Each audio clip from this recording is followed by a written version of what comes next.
निर्भीड निष्पक्ष वृत्तांकनाचा बुलंद आवाज राजसत्ता न्यूज।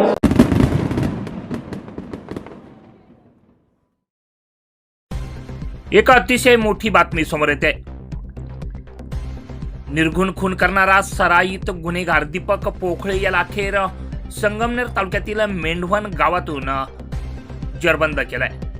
स्थानिक गुन्हे शाखेला हे मोठं यश मिळालंय। त्यामुळे आता राहाता, कोपरगाव, शिर्डी, संगमनेर येथून स्थानिक गुन्हे शाखेचं मोठ्या प्रमाणात कौतुक होत आहे।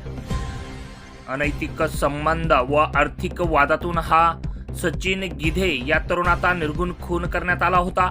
हा खून दीपक पोखळे याच्यासह त्याच्या साथीदारांनी केला होता। राहता शिर्डी परिसर हादरवून टाकणाऱ्या या अपहरण व त्यानंतर हत्या या हत्याकांडाचा अखेर पर्दाफाश करण्यात स्थानिक गुन्हे शाखा अहिल्यानगर यांना मोठं यश मिळाले। अनैतिक संबंध व आर्थिक व्यवहारातून सचिन कल्याणराव गिधे या तरुणाचा निर्घुण खून करण्यात आल्याचं उघडकीस आलंय। या प्रकरणातील दहशत निर्माण करणारा सराईत गुन्हेगार दीपक अंबादास पोखळे यास त्याच्या साथीदारासह स्थानिक गुन्हे शाखा अहिल्यानगर यांनी अटक केली। धमकीचा फोन, अपहरण आणि बेपत्ता युवक असं हे सूत्र राहिलंय। दिनांक 10 डिसेंबर 2025 रोजी सचिन कल्याणराव गिधे हा राहणार हॉलिडे पार्क शेजारी शिर्डी हा साई सुनीता हॉटेल शिर्डी येथे गेला होता।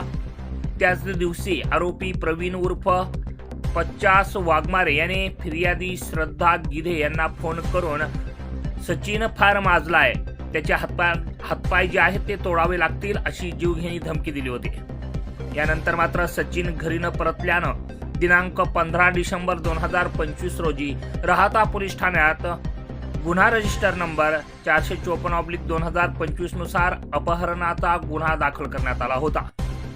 एकाच दिवशी दुसरा अमानुष गुन्हा घडलेला होता। त्याच दिवशी आरोपी प्रवीण वाघमारे व त्याच्या साथीदारांनी गौतम कैलास निकाळे वय वर्ष 25 राहणार राहाता यास फसवून सापुरी येथे नेलं आणि उपासने बाबा मंदिराच्या पाठीमागं बेदम मारहाण करून त्याचा पाय फ्रॅक्चर केला। या प्रकरणी देखील शिर्डी पोलीस ठाण्यात स्वतंत्र असा गुन्हा दाखल होता। पोलीस अधीक्षकांचे आदेश, एलसीबीची निर्णायक कारवाई, अपहृत सचिन गिधेंचा शोध लागत नसल्यानं पोलीस अधीक्षक सोमनाथजी घारगे यांनी स्थानिक गुन्हे शाखेला तपासाचे स्पष्ट असे निर्देश दिले होते। पोलीस निरीक्षक किरण कुमार कबाडी यांच्या नेतृत्वाखाली विशेष पथक तयार करून सलग 15 दिवस अहोरात्र तपास करण्यात आला। पुणे, नाशिक, मुंबई असा शोध घेण्यात आला। अखेर संगमनेरमध्ये दीपक पोखळेला अटक करण्यात आली। रेकॉर्डवरील गुन्हेगार दीपक पोखळे सतत आपली ठिकाणे बदलत होता। पथकानं पुणे, नाशिक, खारघर, मुंबई, छत्रपती संभाजीनगर, मालेगाव येथे या आरोपीचा तपास केला। अखेर 6 जानेवारी 2026 रोजी संगमनेर तालुक्यातील मेंढवण शिवारातील दगडाच्या खाणीत दीपक पोखळे व त्याचा साथीदार गणेश दरेकर लपून बसल्याची माहिती मिळाली। थरारक कारवाईमध्ये दोघांना अटक करण्यात आली। कबुलीनं धक्कादायक सत्य उघड आलं। सखोल चौकशीत दीपक पोखळे याने या खुनाची कबुली दिली। त्याने प्रवीण उर्फ 50 वाघमारे, कृष्णा वाघमारे व गणेश दरेकर यांच्या मदतीनं अनैतिक संबंध व आर्थिक वादातून सचिन गिधे याचा खून केला असल्याचं सांगितलं। खून केल्यानंतर सचिनचा मृतदेह टायर व डिझेलच्या साहाय्यानं जाळून पुरावे नष्ट करण्यात आले। स्कॉर्पिओ मोबाईल जप्त करण्यात आलाय।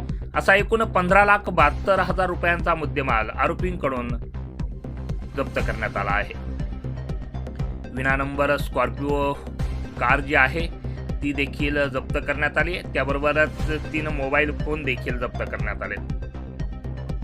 असा एकूण 15,72,000 रुपयांचा मुद्देमाल हा जप्त करण्यात आलेला आहे। दीपक पोखळे हा रेकॉर्डवरील गुन्हेगार आहे। 17 गंभीर गुन्ह्यांचा त्याच्यावर आरोप आहे। संपूर्ण परिसरामध्ये जी आहे त्याची दहशत मोठ्या प्रमाणात आहे। दीपक पोखळे हा खून, दरोडा, जबरी चोरी, खंडणी, आर्म्स ऍक्ट व मोक्का अशा 17 गंभीर गुन्ह्यांचा रेकॉर्डवरील गुन्हेगार आहे।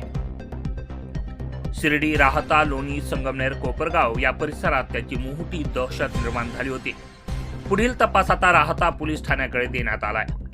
ताब्यातील आरोपींना राहता पोलीस ठाणे गुन्हा रजिस्टर नंबर 454/2025 मध्ये हजर करण्यात आले असून पुढील तपास आता राहता पोलीस ठाणं करणार आहे. नागरिकांना आव्हान आहे की दीपक पोकळे यांनी जर कोणाकडून खंडणी मागितली असेल किंवा इतर तक्रार असेल तर नागरिकांनी पुढे येऊन अहिल्यानगर जिल्हा पोलीस दलाशी संपर्क साधायचा आहे, असं आव्हान अहिल्यानगर जिल्हा पोलीस दलाकडून करण्यात येत आहे.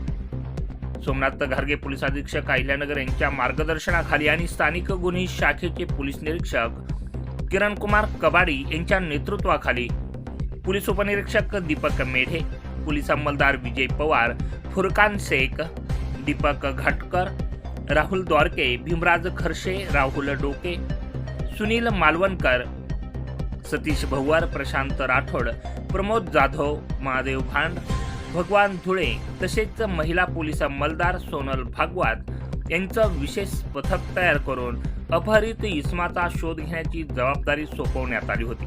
या पथकानं व्यावसायिक कौशल्य आणि संयम आणि अथक मेहनतीच्या जोरावर सलग अनेक दिवस तपास करत मुख्य आरोपीला जेरबंद करण्यास यश मिळाले. त्याचबरोबर या गंभीर गुन्ह्याचा उलगडा देखील झालाय. ही कामगिरी म्हणजे खऱ्या अर्थानं कर्तव्य दक्ष पोलिसी सेवेचं जिवंत असं उदाहरण आहे. एलसीबीची ही उल्लेखनीय कामगिरी, ही संपूर्ण कारवाई पोलीस अधीक्षक सोमनाथ घारगे यांच्या मार्गदर्शनाखाली स्थानिक गुन्हे शाखेचे अधिकारी व अंमलदारांनी पार पाडली.